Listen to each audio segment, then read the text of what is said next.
Yo, what's up, guys? This video is gonna be all about this one deal that I had, and it's a two-part deal, right? I was helping out this client. She ended up buying this three-family house and ended up selling it a couple years later. So I want to go piece by piece on both sides and kind of let y'all know what went down. All right. So to start off, this was an investor.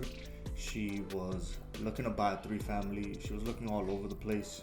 She didn't really have like a specific spot, but just not too far. You feel me? So she came to me, and she was looking for something that was generating good income. You know, good cap rate, good monthly residual income, all that fun stuff. So, you know, all in all, we looked at a couple cities. We ended up looking at a good number of houses, just because some of them were in okay shape, some of them were in bad shape, and so long story short, she ended up getting this three-family a couple towns over, and which was pretty good considering she didn't want to, you know, drive too far to manage the property and stuff like that. Like, she wanted to manage it on her own and kind of get a feel for it. So we ended up finding this house. It was a three-family, and all three floors were occupied at that time, and she was able to, you know, go through with the purchase. She did the home inspection, and you know, the home inspection came up with some minor things, but nothing out of this world considering, you know, the house and what was going on. And this was actually one of the few times that I've actually worked with a slate roof. The house did have a slate up top, and you know, if you know anything about slate, like, those roofs last forever. It lasts a really long time. So, you know, she felt really good about that. There was some parts that were starting to kind of come off and slide down and that type of stuff, and she had no worries with it. She was able to kind of get that taken care of, but it was one of the few times that I've actually seen and worked, or maybe not seen, but actually worked with a house with slate roof. So I thought that was pretty cool. And on the buying side, everything went pretty smooth. I'll be honest with you. You know, outside of like the normal, like, you know, coordinating things and making sure things were in order, keys for every floor so that she can have a copy of them, and deposit checks, making sure they got deposited in accounts and stuff like that. You know, nothing out of the ordinary on this one. It was you know, pretty clean on the buy side, right? And she generated some pretty good income from it. Not gonna lie, like, she made some good money, both like monthly, annual basis, right, like residual, but then also on equity. So fast forward to when she ended up selling a couple years later, you know, she just didn't want to deal with managing the property or anything like that. So she ended up listing the house, and she generated a lot of equity just because of the way the market played out, and she made good money from it. Now on the sales side, it was kind of different though, because the tenants kind of gave her a little bit of pushback on the sales side. Mainly one of the units, you know, I'm not gonna say which one, just in case for privacy and all that type of stuff, but one of the units did give her issues.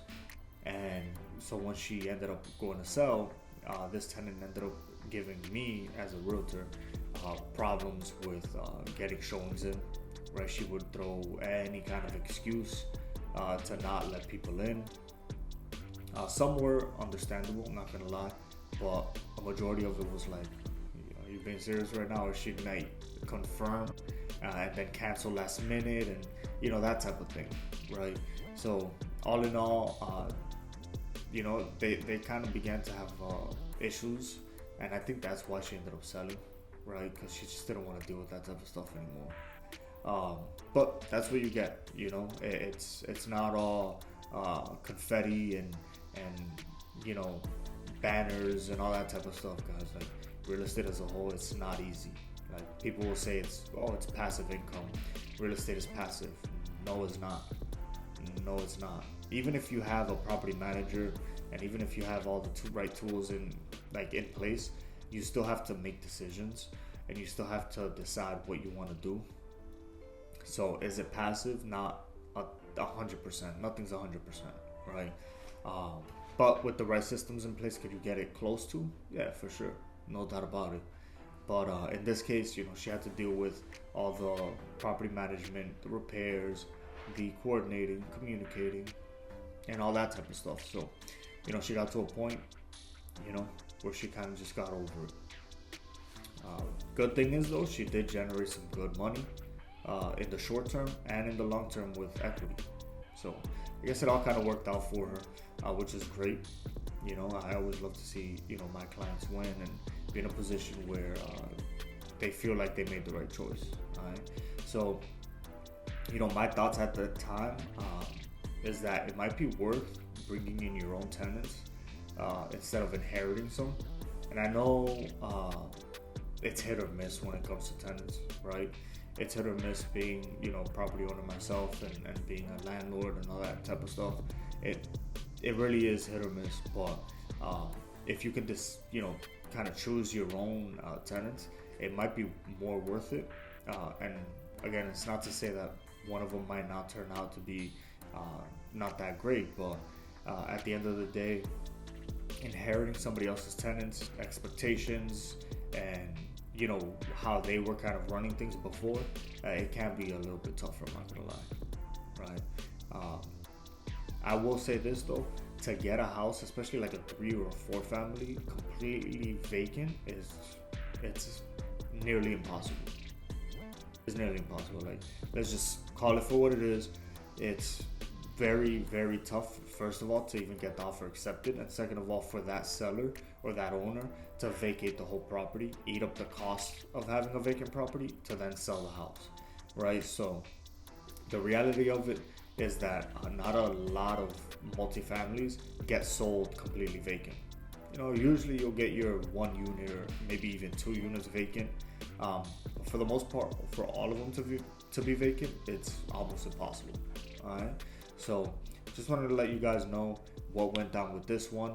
I know it was kind of like a different situation with tenants, inheriting tenants, and kind of like that perspective of it. So if you run into any issues with tenants, whether it was your own or maybe some tenants that you might have gotten on the purchase of a home, let me know. I'd love to hear your thoughts. I'd love to hear your story. Drop them in the comments. All right, guys. Like the video, subscribe. I really appreciate it. All right, guys. I'll see y'all in the next one. Take care.